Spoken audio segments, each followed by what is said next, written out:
Perkenalkan, nama saya Alberto Bertolomeo Seraru, mahasiswa Universitas Nusa Cendana, Fakultas Ilmu Sosial dan Ilmu Politik, program studi Sosiologi, semester 5, kelas A, NIM 1903030009.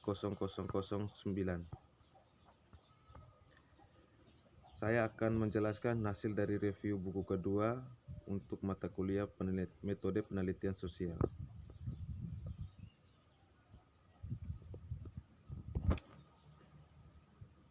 Yang pertama, kontribusi untuk keuangan dan akuntansi.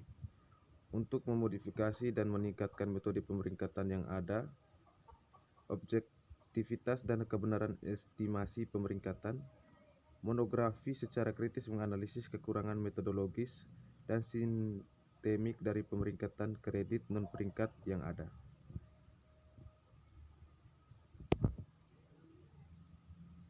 Pendekatan baru yang fundamental terhadap metodologi pemeringkatan telah dikembangkan yang mencakup penerapan pendiskontoan yang memadai, praktis, dan tidak digunakan dalam metodologi pemeringkatan yang telah tersedia ketika mendiskontokan keuangan yang mengalir, penggunaan parameter peringkat di bawah diskonfi keuangan, dan penentuan tingkat diskonto yang benar dengan mempertimbangkan frase keuangan. Usulan perbaikan metodologi pemeringkatan dari sistem yang ada akan melibatkan akurasi pemeringkatan yang diterbitkan dan menjadikan lebih objektif, menggunakan metode pemeringkatan teori modern, alat teori perusahaan yang berkembang dengan baik dari teori BFO, dan kekekalannya memungkinkan kita untuk bergerak dalam industri pemeringkatan dari penggunaan metode yang utama dari yang kualitatif ke penggunaan metode kuantitatif.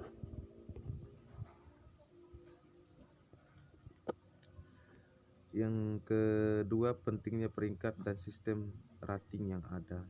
Peringkat adalah salah satu instrumen terpenting untuk mengatur pasar keuangan yang tugas utamanya menilai kualitas aset dengan mempertimbangkan faktor resiko, dilakukan oleh para ahli independen.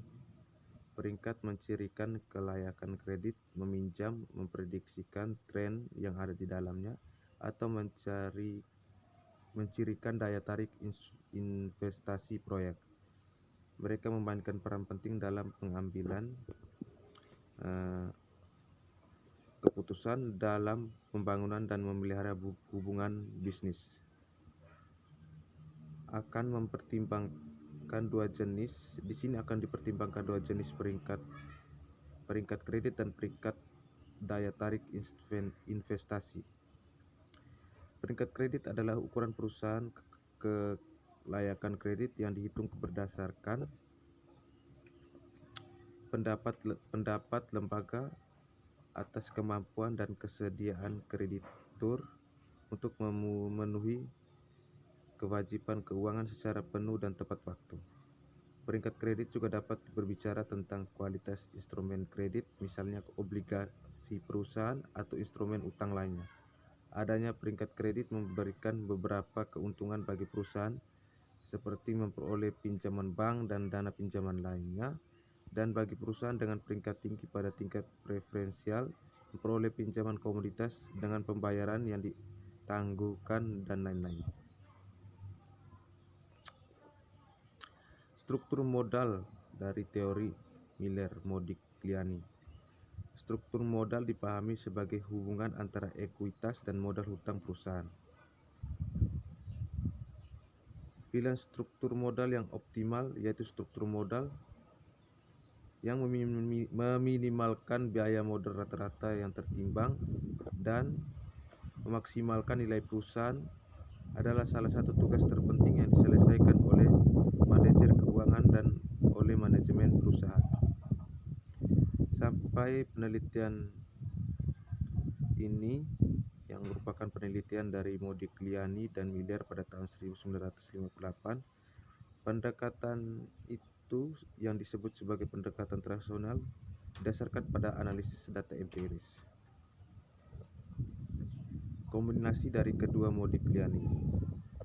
Pernyataan Miller menyiratkan bahwa peningkatan tingkat hutang dalam struktur modal perusahaan tidak menyebabkan peningkatan nilai, karena manfaatnya yang diperoleh dari penggunaan lebih banyak pasar modal utang berbayar rendah dan diimbangi dengan peningkatan risiko.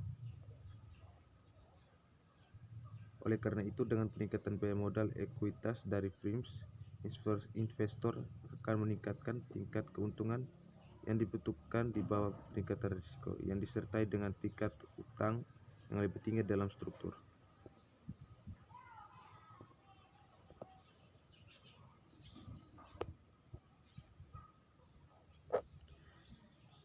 Struktur modal perusahaan tidak mempengaruhi rata tertimbangan dan biaya rata-rata yang tertimbang modal, dan biaya ekuitas meningkat secara linear dengan peningkatan file keuangan. Penjelasan yang diberikan oleh Modigliani dan Miller setelah memperoleh hasil adalah sebagai berikut. Nilai perusahaan tergantung pada profitabilitas dan risiko saja dan tidak tergantung pada struktur modal.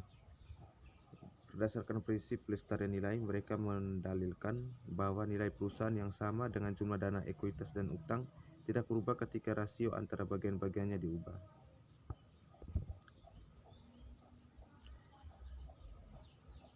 Asumsi paling penting dari Modigliani teori Miller adalah sebagai berikut. Investor berperilaku rasional dan instan. Melihat kesempatan tidak memadai untuk risiko berinvestasi. Oleh karena itu, kemungkinan situasi arbitrasi yang stabil, yaitu memperoleh keuntungan bebas risiko pada perbedaan harga untuk aset yang sama, tidak dapat disimpan untuk waktu yang lama. Investor yang masuk akal dengan cepat memanfaatkannya untuk tujuan mereka sendiri dan menyamakan kondisi di pasar. Itu berarti bahwa di negara maju, modal pasar keuangan risiko yang sama harus dihargai dengan tingkat pengembalian yang sama.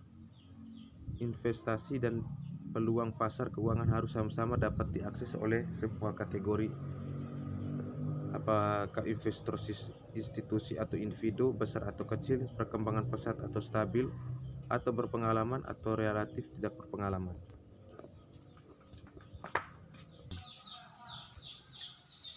Biaya transaksi yang terkait dengan pendanaan sangat kecil. Dalam praktiknya, pasar biaya transaksi berbanding terbalik dengan jumlah keuangan yang terlibat, sehingga asumsi ini lebih sesuai dengan kenyataan daripada jumlah besar yang terlibat, yaitu dalam penarikan jumlah kecil, biaya transaksi yang bisa tinggi, sementara seperti dalam penarikan peminjaman besar, serta selama penempatan saham disignifi tidak dapat menjumlahi biaya transaksi yang dapat diabaikan. Investor mendapatkan uang dan memberikan dana kepada peminjam pada tingkat bebas risiko. Kemungkinan besar asumsi ini disebabkan oleh fakta bahwa pemberi pinjaman berusaha untuk melindungi dirinya sendiri dengan menggunakan salah satu atau lebih dari jaminan aset, hak untuk membayar klaim kepada pihak ketiga, dan ketentuan perjanjian yang membatasi kebebasan peminjam untuk bertindak.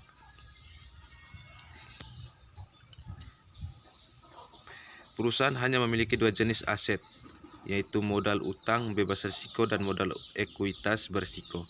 Tidak ada kemungkinan kebangkrutan, yaitu terlepas dari apa tingkat file fresh keuangan perusahaan peminjam.